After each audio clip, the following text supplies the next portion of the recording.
I Yo, welcome to the show. Welcome to the show. So for all those crazy people who never heard of you, boy, who ain't tapped in, they don't know what's going on. Purchase College is in the building. Give us your Oh, name and tell us what you do in a couple of seconds. okay, man. This is E.Black. I call myself a full-time creative person. I do everything from traditional art, digital art, and moving cinema, moving picture, motion graphics. That's what we do here. I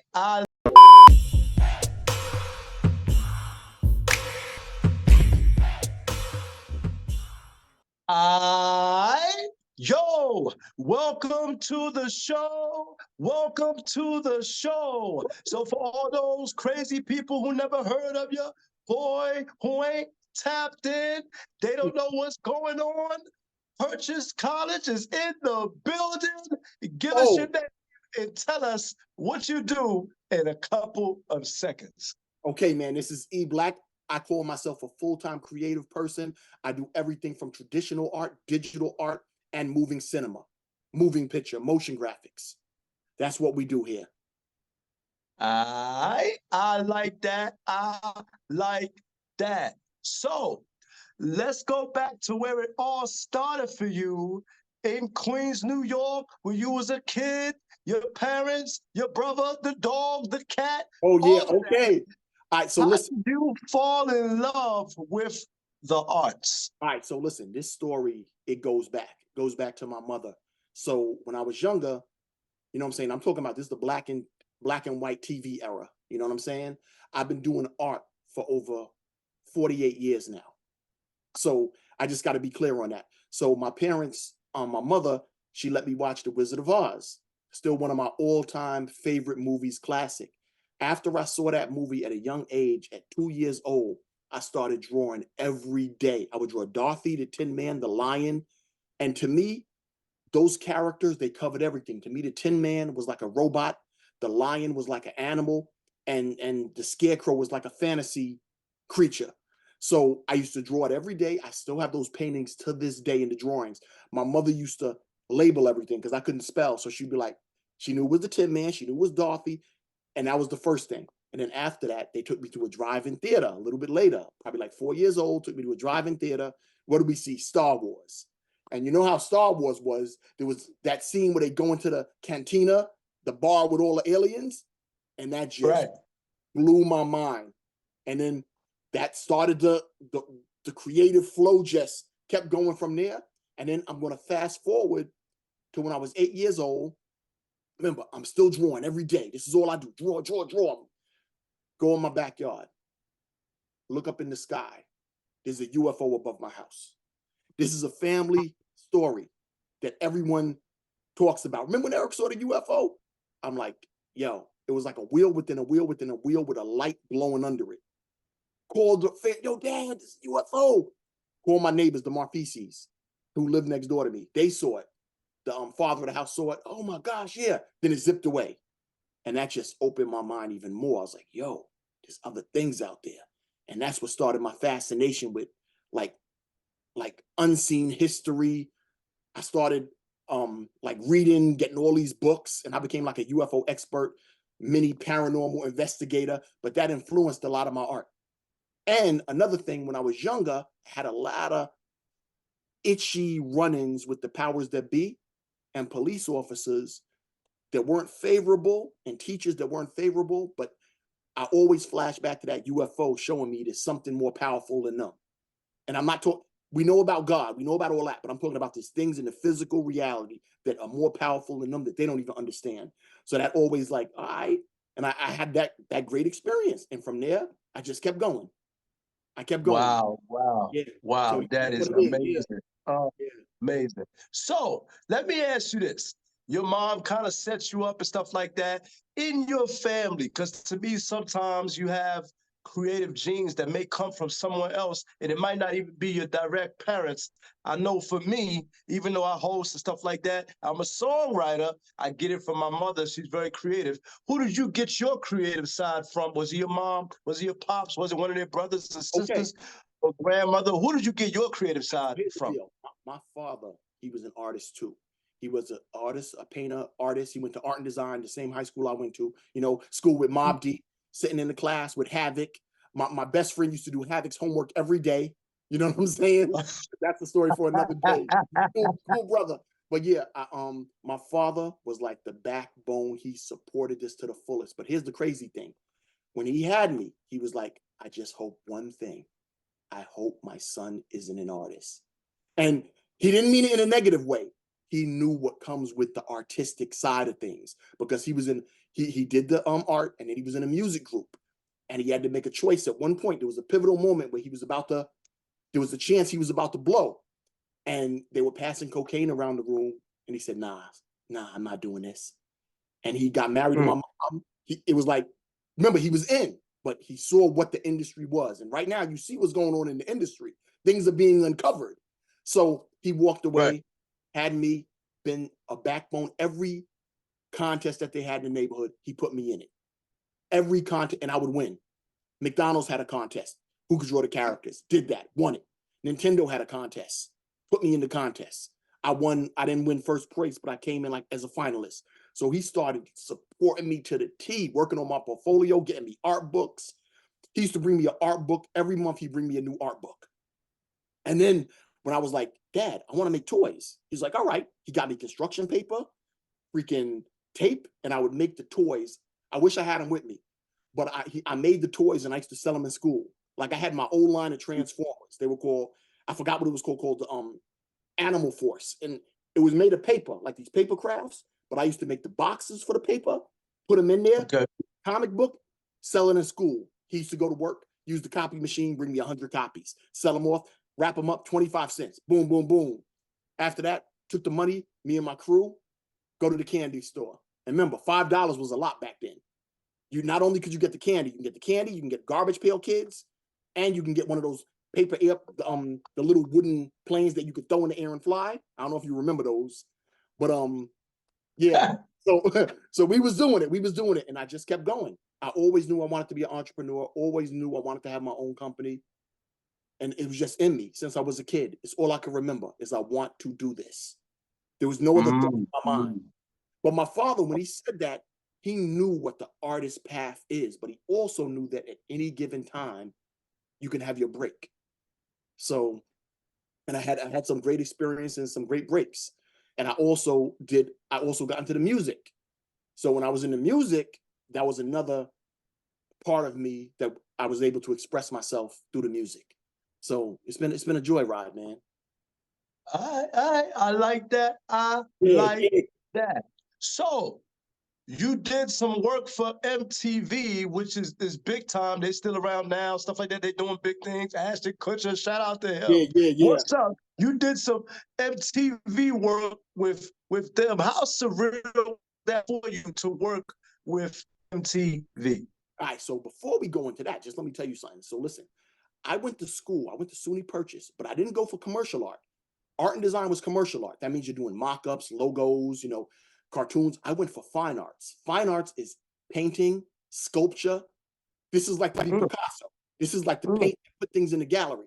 So because I had that skill set, listen, my major was paper making, meaning if something goes wrong and there's no, and the world shuts down, I can make paper. I can go in the backyard, make pulp, make paper. I do engravings. You know, on the dollar bills, when you see all that crazy detail, I do intaglio engraving.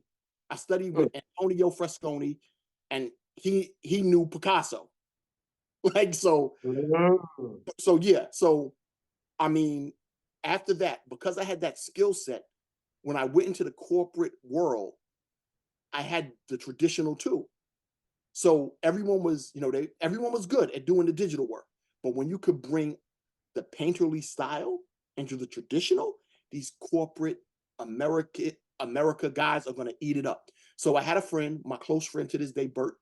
He was working at an internship, and I just graduated college. And he said, "Eric, come in." I said, "No doubt, I'm coming in." I interned at that company for like maybe 2 years, and I learned everything. I was working on something called a flint or flame, which is like the bigger version is called the Inferno. That's like a $100,000 machine that you do special effects for. Started learning that. Started learning the Avid. Learned Photoshop from Steve Connor. Got to give a big shout out to CNC Film, Storm Film, Steve Connor.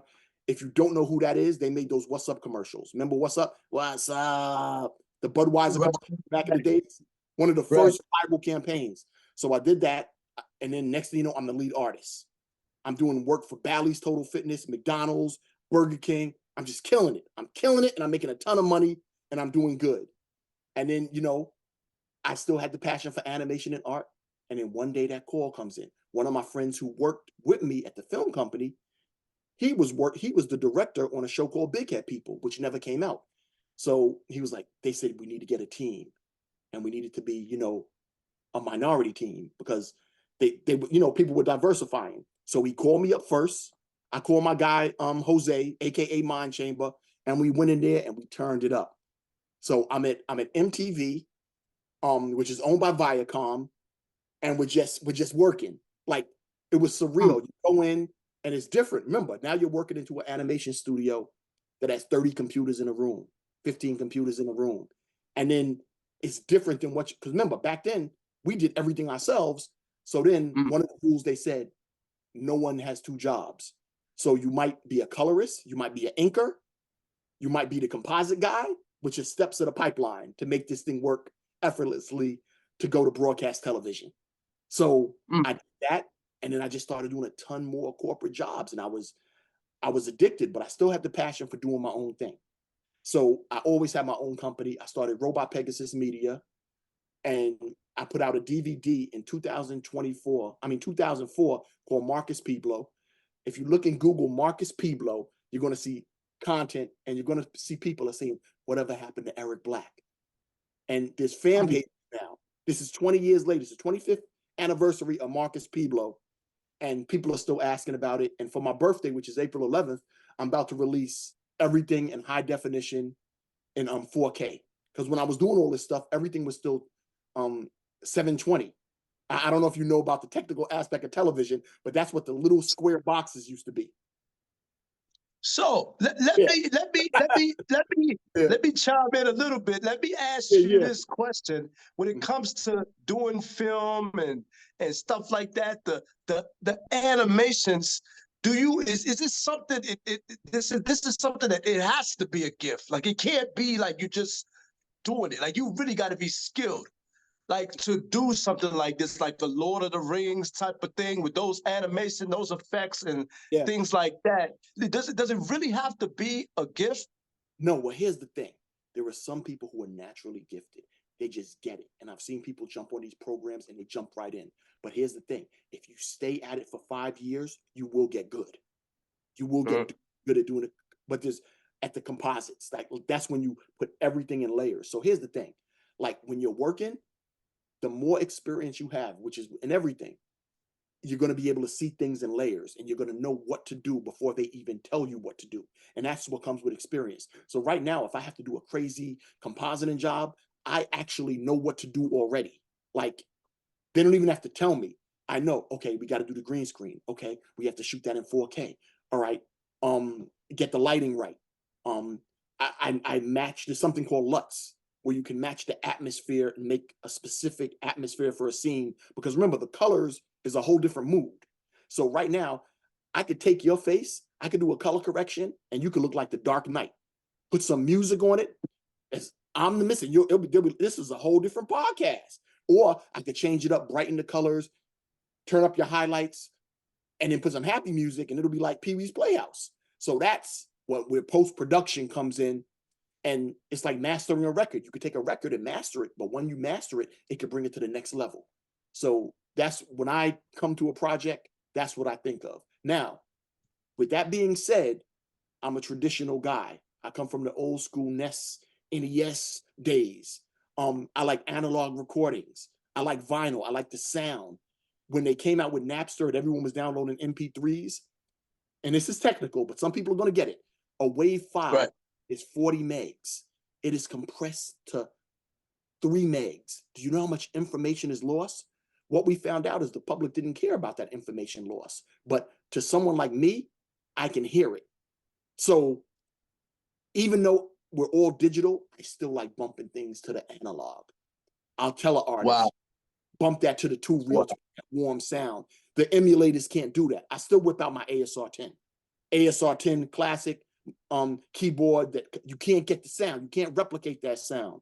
And now, if you look online now, what is everyone trying to do? They're trying to go back to the old school. They're putting the filters on. They make it look like an analog cassette tape. They make it look like VHS. That's that little effect you see that looks a little off and is red on one side, blue on one side. That's that analog feel that the people, they need it. And not even that. It's like a 360. That's why if they get the chance, they try to reboot all of these old products. I wouldn't be surprised. Like I looked online, the cast of the Brady Bunch is still alive. They may be, in 2 years, you may see that on Netflix. So wow. But one more thing, before we jump to the next topic, I just gotta tell you, I'm still traditional. So I know we love the CG characters. I know we love the CG, but I love doing things in shot. And what I mean by that, if you watch Inception, there's a scene where the room is rotating. You know that scene? It's a scene in Inception where the room is rotating. They built the room and they rotated the room, and the actors are jumping on the walls. They said, I forgot how many months they said it took to film, but it was a long time. And they could have done it digitally, but an old school director was like, nah, we doing this the way we do it. And I stand by that. I love my old school. I love the traditional effects. I still like the old Teenage Mutant Ninja Turtles with the costumes. I like Gremlins with the puppets. I like Child's Play. But listen, enough respect to that new digital, CG, but there's a place for my old school, traditional, nuts and bolts, real effects. So that's just me ranting on some artistic stuff. It's a different era now, man. So that's what it is. I like that. I like that. Yo, if you are just joining us, we are tuned in, or you are tuned in to the Pimp Game Podcast, and we are here with the one and only extremely talented, that's right, Mr. Creative himself, E.Black Sunny College in the building, all right? Listen, so, no one can do an introduction like you, Kenny D. That's what I'm talking about, man. Let me ask you this. Recently, you did a mural for LL Cool J, something that I guess it was a contest or what have you. Yeah. You won it. How surreal was that for you to win? Doing that for something for a mogul, a public figure like LL Cool J, how surreal was that? Yo, dude, all of this is surreal. Like, listen, I'm on a site called Upwork. A few years ago, someone said they needed a mural done. I say, okay, I put a proposal. They call me in. I'm doing a Chinese consulate building in the city. And you know me as an... Yo, this your boy Kenny D. Hey, I didn't mean to interrupt your show, but I just want to take a quick minute, just to let you guys know, if you want to see more dope interviews like this one, make sure you go on YouTube and check out Pimp Game Podcast, all right? And don't forget about our website, pimpgamepodcast.com, to see all your latest Pimp Game episodes. All right? We got you. Man, I'm done talking. Back to the show. Artists, I keep going. And they had to tell me, E, this is the embassy building. You can't be there overnight like you usually do. You got to get out of there. At 6 o'clock, you got to go. So I'm at the consulate building. They don't understand. I'm painting on the walls. I said, this is like UN top secret. This is the concept. You can't be there like you do back. You gotta get out of here at a reasonable hour. And then I understood. Right. But that being said, when I got the job, you have to submit a proposal, and I did a dope proposal. Like I went in, you know me, I know my hip hop history. I was here from the beginning. My father sat me down and played Sugar Hill records. He played that Rapper's Delight for me. So I was there from the beginning. LL, I still have his first cassette. Stole that from my cousin, by the way. But I have his first cassette. So when they said, oh, I'm doing it at Camp Cool J, word, did the proposal. In that proposal, I have an assistant, and the assistant is my nephew. And I was like, listen, you're gonna be under my wing on this job. You're gonna put this together, and we're gonna go paint this wall. Listen, I did not know. You do the proposal, then I went to the wall. Right. If you was with me, you would have held my hand. It was a full block. It was a full block, 15 panels, huge. Like I said, I told my people, everyone involved, I said, if we can finish this, we could do any job. That job prepped me to do the impossible. I can do any mural now. That was probably one of the most hardest and the most fulfilling jobs I did, because every day the community would come out. The community would come out and they would like, bring us water, bring us ice cream, snow cones. And and every day they would come take pictures. We'd be vibing out. Some nights we stayed overnight, and it was real dope. It was official. It was a great experience out there. Wow. So when you got a chance to do the mural, before you guys went out there, the team got out there, did it thing, your sister did his thing. What did you have a little doubt in your mind, like, dang, I don't know if we're gonna be able to do something so big? Did you have a little bit of doubt in your mind? Here's the thing. In my mind, I was like, yo, I called my best friend. He shook his head. He said, E, what are you gonna do? I said, this is serious. I got young apprentices with me. I said, what are we gonna do? But I always preach to these kids and everyone I work with. I say, you gotta respect the process. So when I was like, holy cow, they said, respect the process. They used my words that I told them, and then it was exactly that. Once we followed the protocols and did the steps that I outlined, it worked like a charm. Yo, listen, it was so crazy out there. I don't know what people believe in on this podcast. Man, we go out there. I get a call from my homegirl. She'd be like, oh, you can't go out today. There's a thunderstorm. I said, it don't matter if there's a thunderstorm. We're going out now. Remember, if we paint in a thunderstorm, it's ruined. It's paint. Yo, we go out there. On the way there, there's a storm. We get there, it's raining across the street. Like literally across the street, raining, and rain didn't touch us. That happened like 2 times. I said, this is just crazy. This is just the universe. This is the stars aligned. Let's just finish this up. And we did it. We made something phenomenal. And let me tell you another thing. So when we did that, in my contract, there's a clause. It's no big deal. And I have to maintain it. And what they meant by maintain is if someone comes and puts graffiti on it. And that thing is pristine. I go there every night because we install lights on it too. So I go there and it looks like the first day I did it. And the community loves it and it inspires people. And some of the people who saw me do the mural, they went and did their own murals. And they called me up and said, oh, Eric, how should I price on this? What should I do?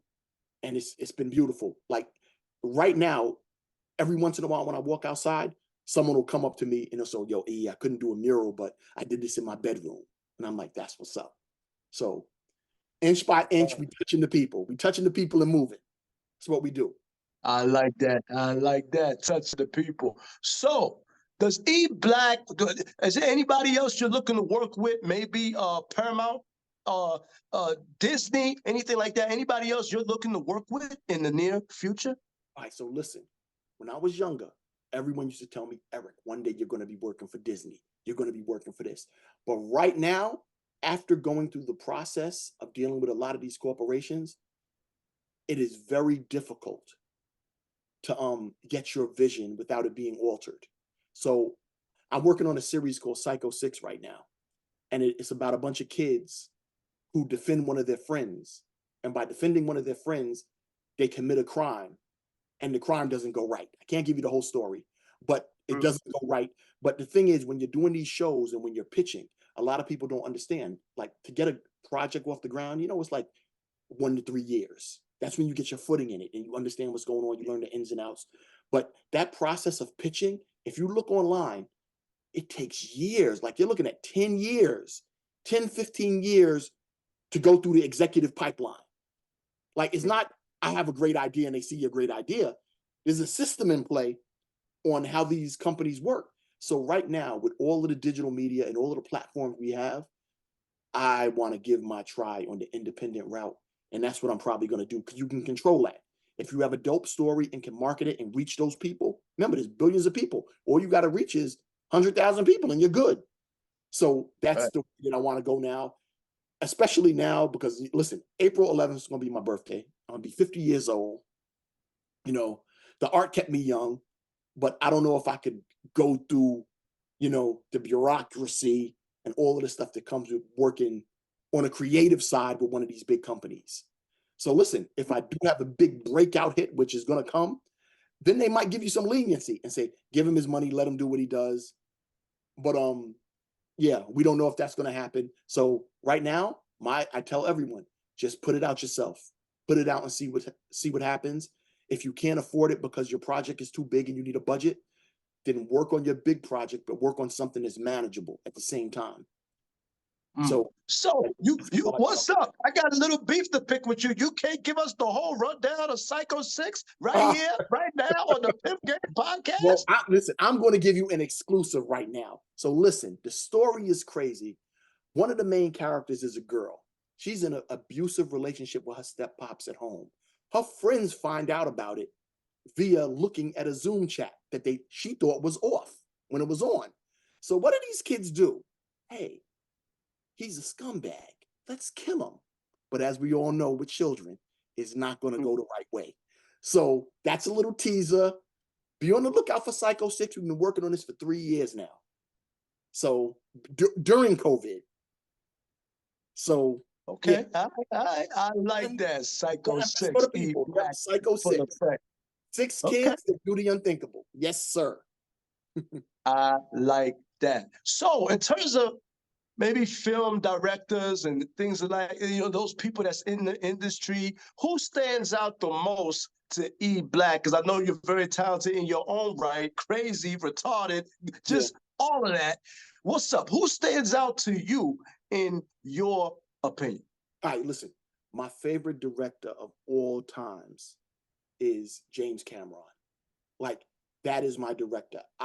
When I saw Terminator, the first Terminator, I was like, that's what it is. Like, that's what I want to do. And then when I saw Aliens, the sequel to the original Alien, I was like, that's my guy.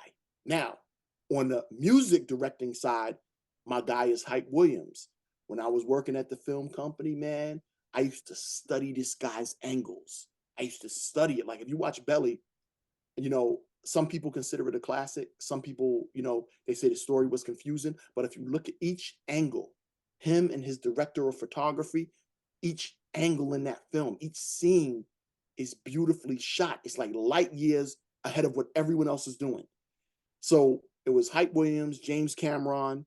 Those are my two guys. I love their directing style and how they did things.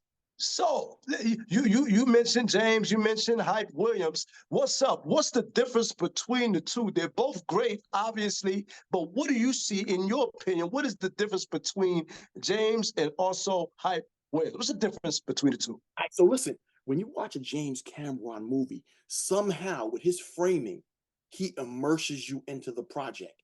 It's like the mood.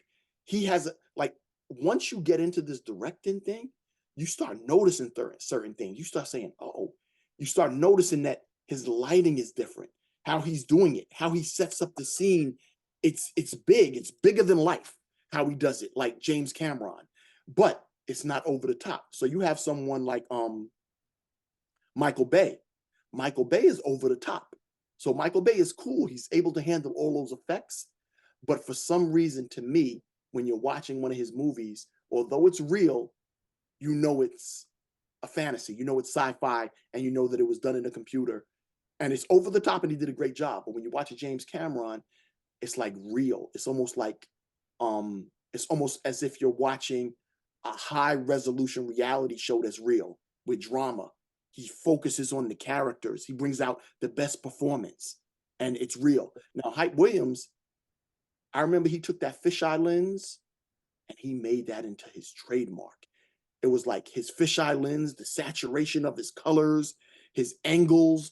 Man, before I was able to get a prime lens for like $2,000, I used to try and make a lens. I would get a glass ashtray and put Vaseline on the bottom to make those gels and make those blurs that you would see in the Hype Williams film. And I did a good job. So Hype Williams for the angles, when he was doing things, you can tell he was trying to make it larger than life. And he achieved that. He achieved it with his colors. His setup of the scenes. Even when he does something minimally, it's still official. So those are like my my standout guys. Those are my blueprints. Those are the guys I go to. Remember, all of us like the Steven Spielberg movie. You know, he's great at storytelling, but for me, James Cameron, Hype Williams, those are my dudes. All right, so I'll be honest with you. One of my favorites is Stephen King. I love me some Stephen King. Oh, I okay. think he is out there. What's your thoughts on Stephen King? All right, so you're gonna laugh at this. So a lot of people, they used to tell me, you didn't see it? You didn't see it? Remember, so I started watching it, and remember, I'm gonna lose points for this, but when I saw the kid get his arm ripped off, it rubbed me the wrong way. Remember, the kids watched this movie. The kids watched the movie. I didn't like it. So all I kept asking people was, does the kid come back at the end? It's like, no, Eric, there's a flashback vision. So that's what it is. I finally watched the movie after one of the co-stars in Psycho 6. She was like, Eric, if you don't watch this movie, you're disowned. You just can't do it. But I could see why people enjoy those movies, and I'm going to do a rewatch. I'm going to do a rewatch of all of them. You know, I have the books. I didn't read the books because my father has a huge library. I just never got around to it. But so is this it 1 or 2? This is the first one. The first one. Okay. Yeah. I got a confession to make. My stepfather, when I was young, I had to be maybe like 7 years old. I'm at my grandmother's house. He bought it. He rented it on, video, what have you. Mm-hmm. After watching that movie, I was so terrified. I went to the bathroom just to go pee. I had the door open because there was a scene in there where the clown came. I think the boy was taking a shower, trying to, and the clown came in there in the bathroom, and that terrified me as a kid. I was scared of that movie for a while. I was scared of that movie for a while. Yeah, listen, I teach art. I teach art. I teach it. I'm a teaching artist at Jamaica Art Center, and the funny thing is, there was the clown. They had a mannequin of him in the closet. And if a kid was, acting a little wild in the class, I say, take a look in that closet, and they would bug out. But it was like an animatronic. The clown, was it Pennywise? Yeah, animatronic Pennywise in there. Wow. So, yeah. All right. Yo, if you're tuning in, you are here watching the Pimp Game Podcast, and we're here with the one and only E.Black. That's right, Mr. Creative. We are here picking his brain about his career as a multi-talented artist, animation, film, all of that right here on the Pimp Game Podcast. So let me ask you this. In terms of editing, how come people don't like editing? Is it that brutal? I mean, I never edited anything, maybe with like a small cell phone video, something like that. That's different, right? In your world, how come people don't like editing? All right, so here's the deal. When I first started out, it was reel-to-reel tape. Back in the days, you cut the film when you wanted to edit. You go to the room, you take the reel of film and cut it. So now we have something called non-linear editing. And what that means is you can have a million versions. So it ain't like back in the days where there was constraints because, all right, we have a film roll, we can't go over budget because film costs money. Then you have to process the film. So now it's digital and you can keep going. So we do a scene and they shoot a scene 50 times. And then it's like different angles, and then you got to sync the cameras. So a lot of people, they don't know what they're getting into. They're working on their movies. They hire an editor, and the editor's been working on a 5-minute scene for 3 months. And they're like, what's going on? This keeps going. I keep telling people it's real. If you want to do this correctly, edit yourself, and then you'll see what it is. So now when I get a client who doesn't understand and gives me, 100 clips, I say, all you got to do is sit into one session with me. And then when they do one all-nighter with me, then they say, okay. And then there's no more questions. And they write that nice check, and they keep it pushing, and they understand. Because remember, you gotta understand. You don't understand. There's certain things in life you don't understand. And once you sit in, you get it. And they're like, oh, that's what it is. And I say, yes, indeed. But yeah, editing, it can be a nightmare. And there's a lot of tricks that you can do with editing to make it go smoother. But yeah, it can get crazy, and it is time consuming. Okay, I like that. I like that. Let me ask you this. I know this is slightly off topic, but we're still in the Mhm. same family, I think. Anyway, when they have these uh intimate scenes, like sex scenes in these movies and things like that, is how do they do that? Like, where they actually make it look real? How do they do that? In your, I can't say your opinion. You probably Yeah. you probably seen it before. How do they do that to make it look so real? Listen. When you're an actor, you go in. You totally have to immerse yourself in the character. So here's the thing. In my scenes that I do, I believe in acting. I'm gonna explain what I mean. To like, because these scenes get intense. Like Basic Instinct in some of these movies, Halle Berry in some ill scene. You're like, oh, this is intense. So my whole thing is this: it's acting, and when you're an actor, you just go all in on the role. The kissing is nothing. Your partner has to explain. Because listen, I'm not married, but my wife can't be in no crazy Michael Douglas movie going wild. Just Right. that that can't happen. And then my theory is this: if you and like this, where I stand in my mind, like if you can't act that scene and practice with your parents, then it's something beyond acting. What I mean is, suppose there was a scene and there were two dope actors and it was some crazy sex scene. And then one of them, the lead actor is a guy and then his daughter is an actor. Can he do the scene with her? Can he do the sex scene? What would the industry say if that went down? You know what I mean? So, Wow. like, so that means it's not acting. If you can't, if it's acting, that means that you could do it with your grandma. You could practice the scene at home. Hey, grandma, let's practice the scene. Oh, yeah, I want to be in the scene. It's a sex scene. Okay, let's do it. Nope. So that's the line. But remember, everyone has their own boundaries and stuff. When I do a scene, at what in Psycho 6, there was a scene that was a little racy, and one of the actors was a school teacher. So, you know, people was expecting some wildness on the set. And I'm like, yo, this girl she's teaching in elementary school. She can't be damn wild. Unless we're giving her $1 million check, we can't do that. Because this will be going viral in the school. They'll be running up in the school, showing the video. They'll hack the damn screen and that thing will come on. So I'm always, you know, aware of that and I'm considerate. Like, yeah, you know. Okay. But yeah, that's how we move. I Everyone like moves that. differently though, you know?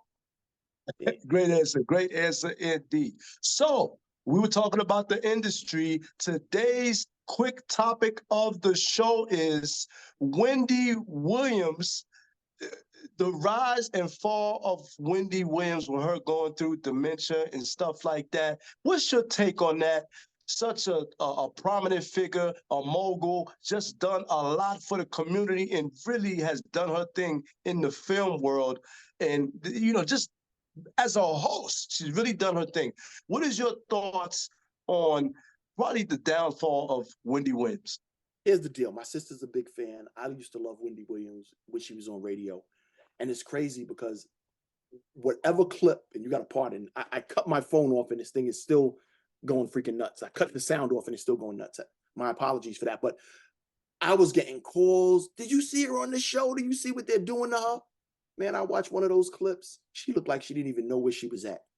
I was like, I understand you got to get ratings, but my goodness gracious, let people have some dignity. You don't got to put it all out there. But on the side note, you can let people know that a celebrity can go through what a regular person can go through. So it's relatable. Like, yeah, you made $1 million, but what is millions without your health?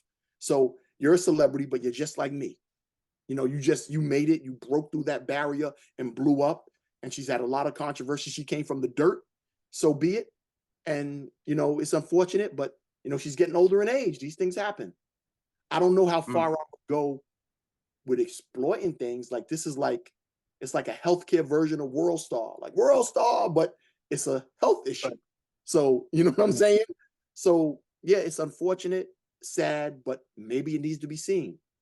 You know, maybe some people in their spirit, they're like, I want to show the world. And they're not that sheltered. They're like, I'll show the good and the bad. And maybe she had a discussion with her team and was like, I know I'm going through this, but I just want to be relatable to the people. So we got to respect it. We got to respect it. And, you know, our prayers are with Wendy Williams. Great point. Great point. Indeed. That's well said. Really well said, E.Black, with his opinion. So let me ask you this. For that young boy out there who wants to be the next E.Black, that young girl out there wants to be the next E.Black, Mr. Creative himself, what's up? What would you tell them if they wanted to get in the game of film, animation, and just be a worldwide talent as yourself? Listen, what I gotta tell people, they come and they say, I can't draw. I say, yes, you can draw. I give them a pen, paper. I say, draw a circle, a square, and a triangle. If you could draw those three things, you could draw anything, because everything you see around you is based off of those simple shapes. All you have to do is manipulate the shapes, and that comes with skills. The second thing I tell them is start now. Before you have to worry about mortgages and rent and marriage and your husband, wife, or partner, whatever you call it, your dog, start when you're young. The younger you start, the better chance you have, and you're going to condition yourself. So when the opportunity presents itself, you're going to be able to hit a home run with no problem. So start young, believe in yourself. All of the naysayers, you got to take it with a grain of salt, because people are going to stop you because they're afraid to do their dreams. So they're going to tell you, don't do that, don't do that. But yeah, do what you do what you love, and give it the best shot that you can. That's what I tell you. The tools they have. Listen, if you can get your hand, like if it's a financial constraint, you have to work out a plan. And somehow, some way, you got to get your hand on $300. And that $300 can get you a camera, a miniature tablet, and you can get busy. And I've seen people, like, remember the pet rock? Or you probably don't remember the pet rock. A guy had an idea for the pet rock, and he made him a millionaire. It's a rock in a box that came with an instruction book, and he said pets are too much to take care of. So he came up with the idea of pet rock. It's a novelty item, made millions off putting a rock in a box. So the thing is, think out of the box and just do what you do it. Like, there's a place for everyone. Listen, someone may like that Michelangelo perfect photorealistic drawing, but on the other side, if it's so photorealistic, why not just take a picture of it? So there's someone who's going to like something abstract with a big eye and a big nose and all distorted. There's someone who's going to like a stick figure.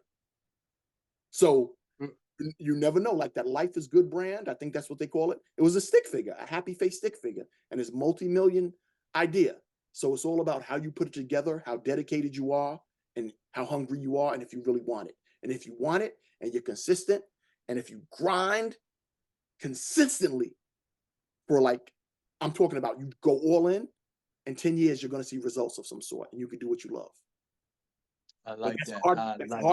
That's a hard pill for some people to swallow. It's not overnight. It's a hard pill, but you could do it. You, like, right now, me and my team, we had a meeting, and it was like, listen, all we need is 3 months, 9 to 5, like it's a job. And remember, there's no money coming in for some of the people because it's their passion. And my guy's like, guarantee you that you're going to see results. But remember, that's waking up disciplined, waking up 9 to 5, and you just grind for a month. You sacrifice everything, and you're going to see results. That's what I tell people. I agree. I totally agree. So, in terms of someone wanting to work with Mr. E.Black, Mr. Creative, Mr. All of that, Mr. Animation, Yes. What's up? If they want to work with you, how can they work with E.Black? Listen, I can't work with everyone, but there's instances where someone has a dope idea and we do a collaboration. You just hit me up on the gram.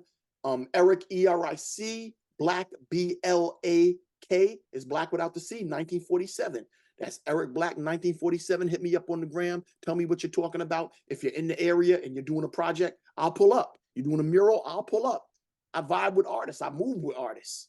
Like criminals move together. So if we're doing something positive, why would I not move with you?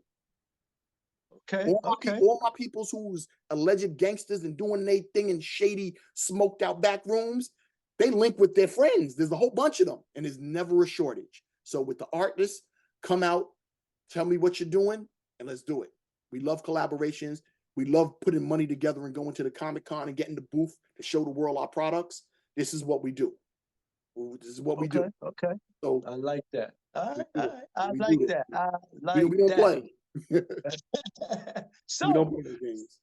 for all those people out there who've been rocking with you all the way back to SUNY Purchase College, with your moms, your pops, doing the mural, Yeah. doing the mural for LL Cool J, all of that. Any final thoughts before we sign off? Any final thoughts for your fans before we sign So off listen, on Pimp Game? right now, I'm gonna tell y'all what's going on right now. First and foremost, understand there are multiple planes of existence, multiple planes of reality. Be aware of them. You can manipulate them, but always be positive. Secondly, don't be afraid of AI. Some industries are being shut down because a computer can do your work. But I'm gonna tell you this right now. Use your mind, use your creativity, outsmart the computer. I dare a computer to try to do what I do. And that's where you have to just get abstract with your thought and outthink the computer.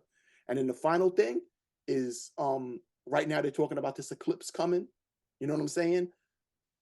Get grounded, go experience something.